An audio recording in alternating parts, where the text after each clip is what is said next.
Alright, hello, and welcome back to another episode of Higurashi When They Cried, Chapter 2, Watanagashi. Let me quickly adjust my mic. And the sound a little bit. There we go. Alright. Okay, I'll do my best. How? When apricot sweets are cold, they're very, very good. The apricot is sitting so quietly and nicely on top of the syrup. How? It's so cute. I want to take it home. How? It looks like she lost herself in this midway through, but a girl giving it such natural praise was itself bringing in some customers. A line was quickly forming behind Reina. Next up is the Okonomiyaki stand. So Toko, you're up.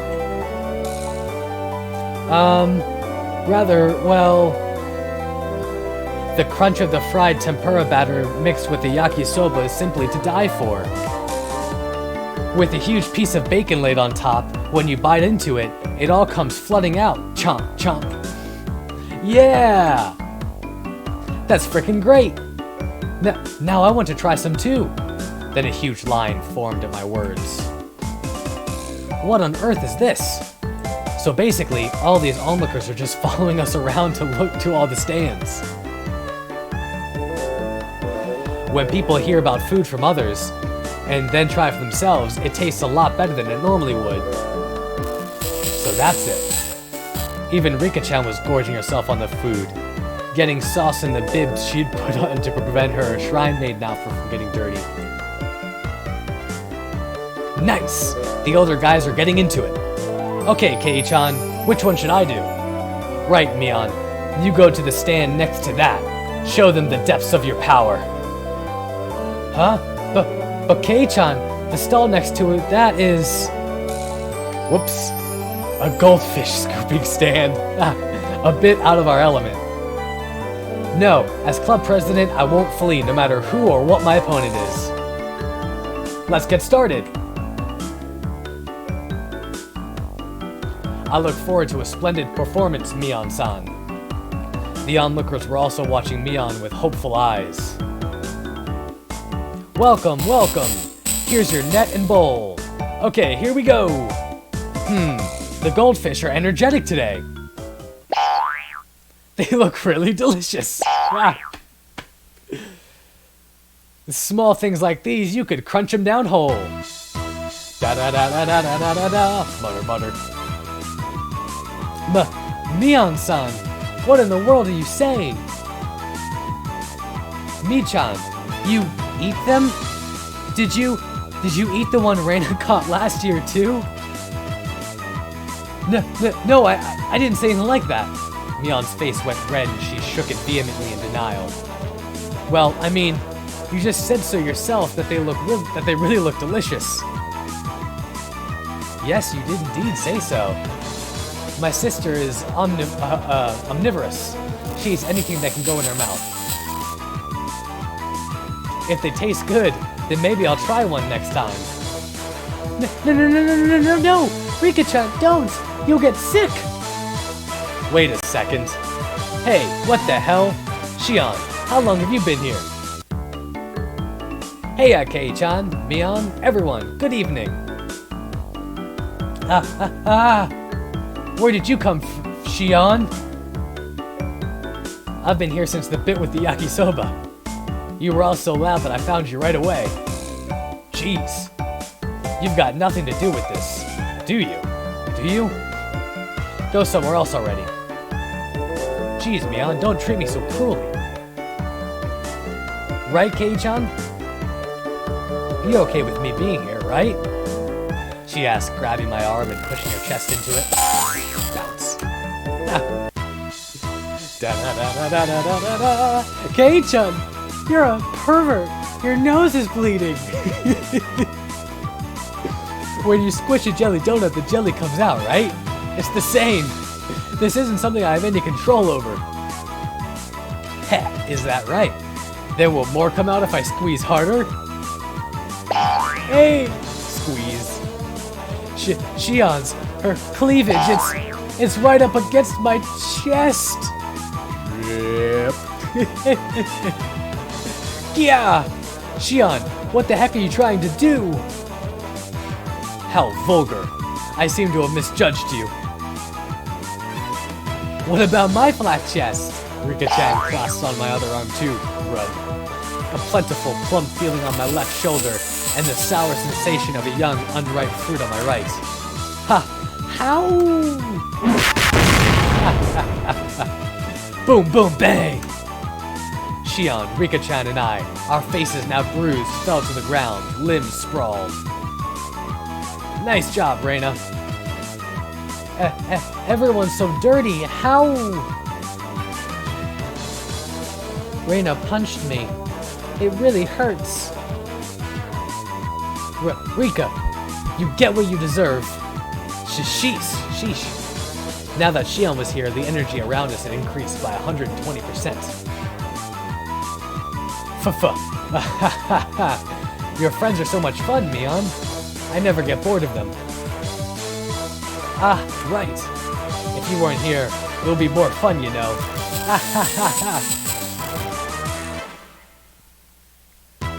I want to stay with you, but if I continue seducing Kei-chan, my sister looks like she's literally gonna bite my head off. So I'll retreat for now. I'll be back. See you soon, Mion. Or see you, Mion.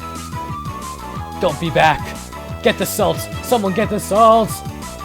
After teasing her older sister so much, Shion ran away into the crowd of people and disappeared. I feel that I've borne witness to a rare side of Mion-san. When Mi-chan is with Shi-chan, she looks kinda cute. Reina smiled happily, earning her a whack on the head from Mion. Don't say dumb stuff. Let's get to the next stand already. We went about just like that, really noisy and lively to the other stands. We were paying money towards the beginning, but midway through, the guys running the shops thought we were just too funny, and we ended up being able to fool around without paying much more. Thump! The vigorous sound of a big taiko drum echoed through the air. Rika, look, it looks like it's time. Ah, yep, looks like it. Right, it's just about time for Rika-chan to appear in the offertory dance. I'm a little nervous. Believe in yourself. All of your sweat will definitely amount to something, Rika-chan. Mion slapped hard on Rika-chan's back. That's right, you'll do fantastic, Rika. I'll do my best. Yeah, that's the spirit. I ball my hand into a fist and raise it into the air. We're rooting for you, Rika-chan. Go for it, yay! Remember? Go for it, yay!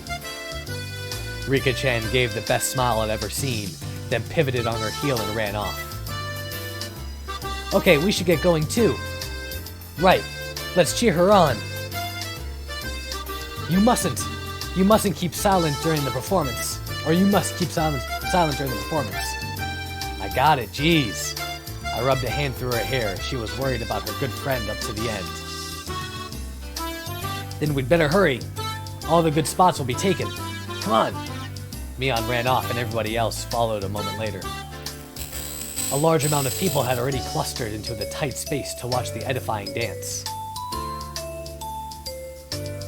Wow, this is a lot of people. I turned around to look at everyone else, but nobody was there. Where did everyone go? They probably got lost among all the people. Finally, I spotted the back of Mion's head on the other side of the crowd. Bet she was gonna be Shion. It definitely doesn't look like I can get over there. Well, we got separated. No big deal. We can just meet back up when Rika-chan's dance is over. I gave up on finding the others and wandered around, trying to look for a place where I'd be able to see better. It didn't take long for me to realize I'd have to settle for watching between the heads of people in front of me, though. Thump! Once again, an even louder taiko drum resounded. This one was to announce the beginning of the dance. I couldn't see very well, but it seemed like Rika-chan had come on stage with the elders, who were in priestly garb. I heard low exhalations of admiration, and the seniors rubbing their prayer beads in gratitude.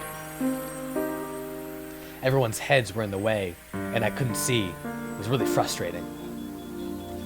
We should have cut playtime short and come here to get good spots from earlier. After Rika-chan intoned the prayer, she took the festival hoe and walked to the pile of quilts stacked on the altar. That's right. The point of the ceremony was to purify bedding and to hold a memorial service, wasn't it? Then the solemn offertory dance began. She had practiced using a mochi pounding mallet. The awkwardly shaped festival hoe Rika-chan held seemed really heavy. Back and forth, up and down, it was doubtlessly difficult to even lift in the air, but she sweated and waved, raised and dropped it again and again. She couldn't just deal with it and do it grudgingly. As the shrine maiden, she needed to retain the dignity and solemnity. I'm not sure how you say that word. Present at this festival. There must be a ton of pressure on Rika-chan's shoulders right now. Damn, why am I cheering her on from a place I can barely see her? I'm her friend, so I should be right up in the best spot rooting for her. Kei-chan, over here! Someone tugged lightly on the back of my shirt collar. It was Shion. She beckoned me outside the crowded ring of people. She had a mischievous grin on her face, and I took it as her saying she knew a good place nobody else knew of. Shion, what's up? Shh! Just be quiet and come with me. After she told me so, she ran in a big detour around the throng. Man, it's great to have someone who knows the lay of the land here at times like this. Impressed though I was, I nearly lost sight of her right away. No more getting separated from me. I ran after her so that I wouldn't be left behind. As I wondered in anticipation what kind of secret spot Shion had in mind, we left the crowd of people and went around to the back of the shrine grounds. Hey, wait, where are we going? We're getting further and further away. Shh! Just stay quiet and follow me. You'll understand soon. Shion gave me a wink that reminded me of Mion as she said that. No sign of people and not much moonlight. It was dark.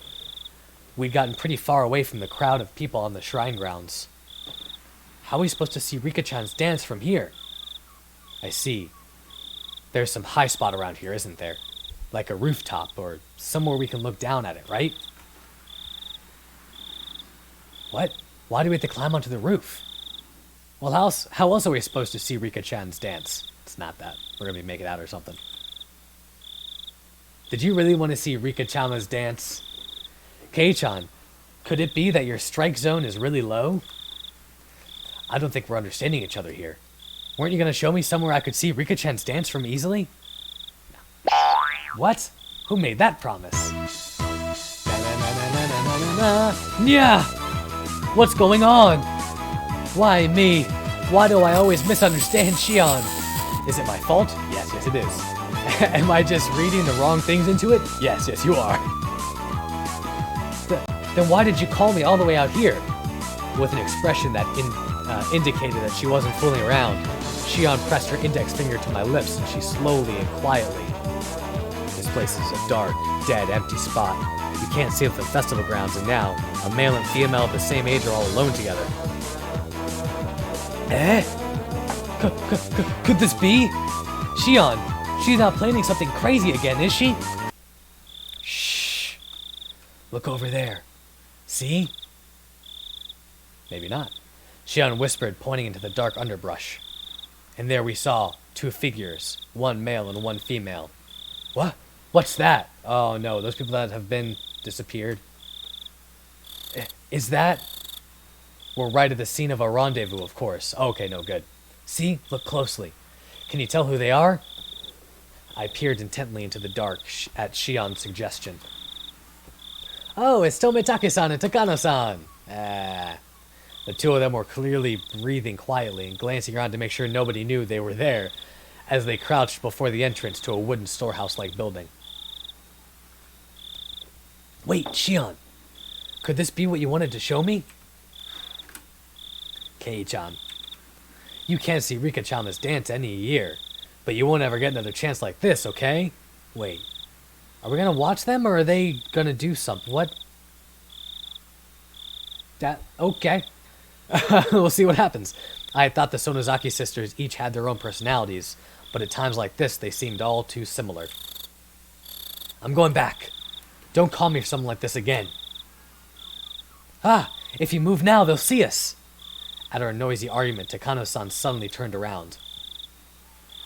Oh my, who might that be? We held our breaths and tried to wait it out, but it seemed like Takano-san was now acutely aware of our presence. Shion and I exchanged glances, then gave up and climbed out from behind the bush. Well, hello there. The moon sure is beautiful tonight, isn't it? My. If it isn't Shion-chan and Mayabara-kun. Good evening. Yes, the moon certainly is pretty. What's this? Keiichi-kun, you sure are smart, you know that? Having a secret date in a place like this. Then I guess we accidentally interrupted something important. You're the ones who are meeting up secretly. Tomitake-san and Takano-san laughed to themselves, and it got on my nerves for some reason. Wait, so you two weren't having a little rendezvous then? Of course we weren't. Though I don't dislike that kind of romance. Hehehe. Unfortunately, this wasn't the location of a rendezvous either of you would want to see. Sorry for not living up to your expectations. If this wasn't a rendezvous, then what are you doing? Tomitaka-san, were you messing around with the padlock on the door just now? Aha, people who were spirited away. Huh?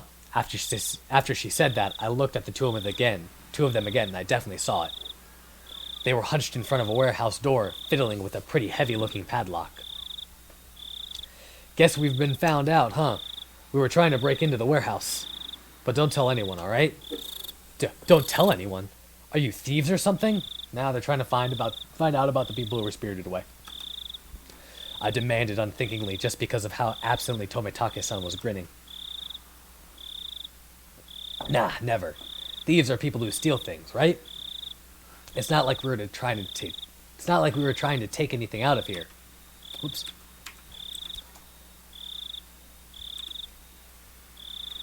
I see. Then why are you trying to unlock the door? This is the forbidden storehouse for ritual tools.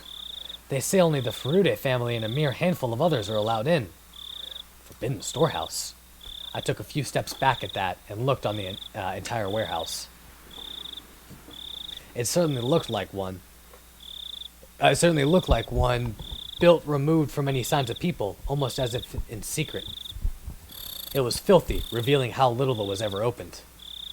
And it was built to be durable, giving it a strange, overpowering impression. Now that I looked at it more closely, it was certainly different than normal warehouses. This place, they're called ritual implements.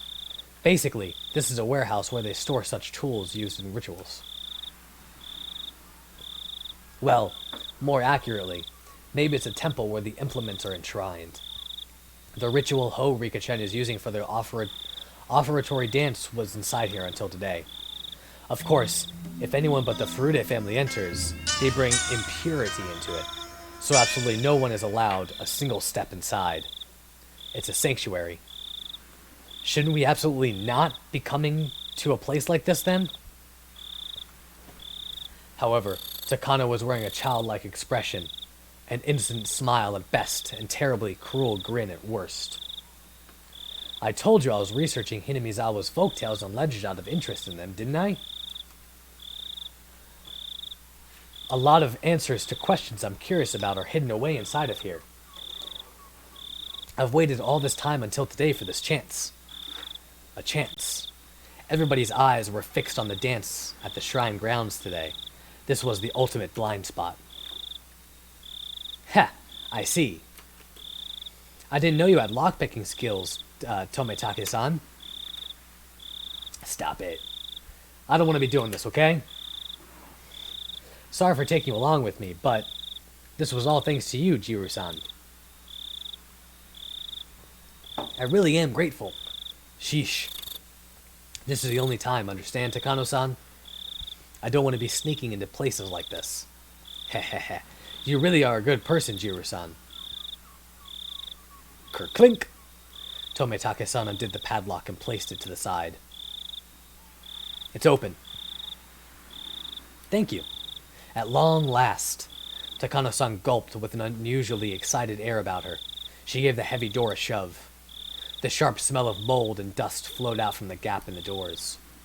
I'd claimed curses didn't exist, but in this situation, I could believe in them. If we went into such a holy place with our shoes on, it feels like we could be punished somehow. How about it? You're accomplices too. You came all the way here, so why not come in and take a tour? It'll be a little field trip to a museum of precious cultural artifacts that conceal the secret history of Hinamizawa. And it's only open today. Hehehe. We're not accomplices or anything. Aren't you interested, though? Come on, let's take a peek, Shion said, predictably linking her arm with mine. But, we definitely shouldn't be doing this. This is a holy warehouse, isn't it? You said ritual implements, right? I really feel like we shouldn't go in. I'm a part of the Sonozaki family, so I have a good guess as to what we'll find in there. But I want you to see it too, Kei-chan. You want to show something to me? I thought it was just a ploy, but Shion's eyes looked entirely serious. Of course, she was the sort who could lie with a straight face. Of course, I was an average boy too. My curiosity was at least twice that of a normal person. Sleeping, forbidden treasures, never to leave this warehouse. Chances like this don't come around too often. If I had to choose, then I want to see. Until the locked door is open, though. I don't know about this. If you're not interested, Kei-chan, then you can leave now. I think you'll wonder about it later, though. Tomitake-san spoke after listening to our discussion, himself having sat down on the stairs to take a short rest. I'll keep watch here. Go in and check it out with them.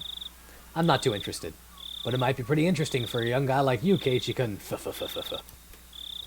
He said, laughing mischievously.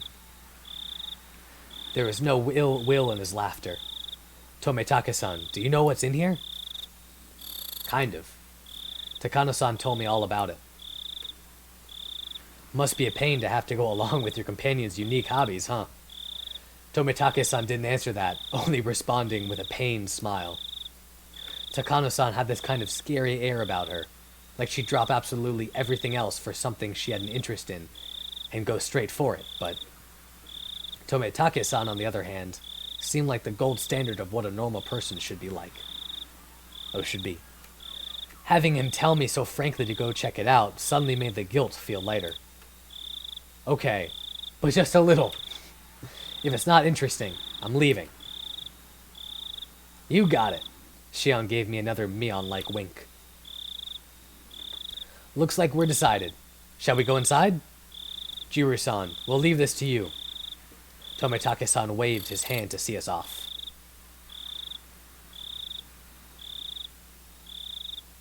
The inside was pitch black, but Takano-san turned on the battery-powered lantern she'd brought, revealing a pretty cramped front room. It's so dark in here. Everyone, take care not to trip over anything. I appreciate the concern. Okay, doorman, keep a good watch. We're shutting the door now. Takano-san smiled spitefully, as if leaving Tomitake-san out of something fun, and began to close the door. Man. Alright, everyone, have fun. There was a low, heavy, and loud noise, and we were completely cut off from the outside world, and covered in silent darkness. Takano-san's lantern was the only light we had. It'll be fine. It's an outdoor lantern with backup batteries inside. It won't go out or anything. Looks like Takano noticed my uneasy expression. I couldn't help but blush a little and avert my gaze. Deeper inside, there was a heavy and old but sturdy door with solemn decorations on it. It was the last door sealing away what was within. Strange how it was an antechamber, even though it was just a warehouse, isn't it? I believe it's set up this way, so that you open one door at a time, never letting the room with all the tools be seen from the outside. Takano-san explained this, awfully impressed by the construction. But still, it's really dark in here. Huh? That over there, it's... I spotted a circuit breaker hanging from a clump of wiring, clumsily attached to the wall. Oh, here! Isn't this the light switch or something? I flipped the biggest switch I can find, and with a click, the pitch-black room was illuminated by an old, bare light bulb. Everyone scrunched up their faces at the sudden strobe-like brightness. Don't! Before she even finished, Shion slapped my hand and flipped the switch back. There was another loud click, and the room returned to darkness with only the lantern for illumination. Ow! You can't, Kei-chan. We stuck in here, remember? If you turn the light, it might give us away. I'm scolded by Shion fairly harshly. It looked like she was worried about whether someone had seen them from the momentary light. It's alright. It was only for a moment. Takano-san remained a relaxed adult. It seemed like she was confident she could talk her way out of it if someone did see us. Let's go in. Here we go. There. The even heavier door opened, and this time, it wasn't just dust that came out with the air. There was also a nasty smell. One smell was like opening a dust-filled cupboard in the back of the kitchen that hadn't been opened in years. And the other smell, the nasty one, was hard to explain, but it was like the raw odor of a fish market. From how the sound echoed, this room felt far larger than the first. Takano-san held up her lantern and revealed the contents of the expansive room. Whoa! At the back wall of the storehouse, right in front of us, was a Buddha-like holy object standing there looking down at us. I was taken aback by his unseen force, lit up by the slender beam of the lantern. That's the guardian god of Hinamizawa, Oyashiro-sama. It's far grander than the one at the shrine. Oyashiro-sama, so this is the spirit protecting Hinamizawa.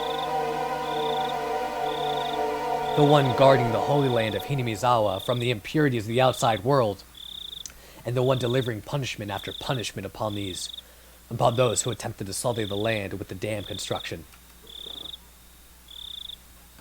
It looks like there are far more tools stored in here than I thought, but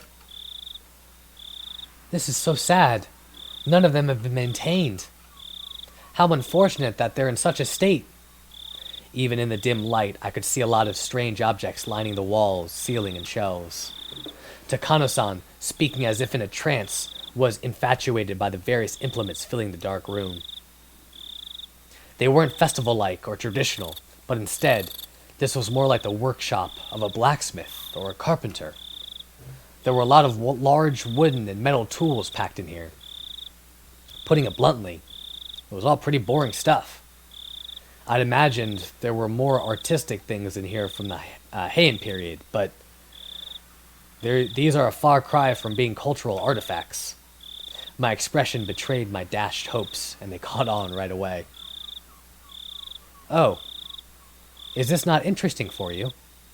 I'm not into literature or art, so I can look at this stuff, but I don't really understand its value. Keiichi-kun, you really do look like you don't get it. I guess that's only natural. Sakano-san reached into a paper bag that she'd been holding the whole time, took out a worn scrapbook, and began to flip through it. And with that, that's where I'm going to end this episode. Hope you guys have enjoyed. Thank you for liking, commenting, subscribing, and I'll see you in the next one. Peace!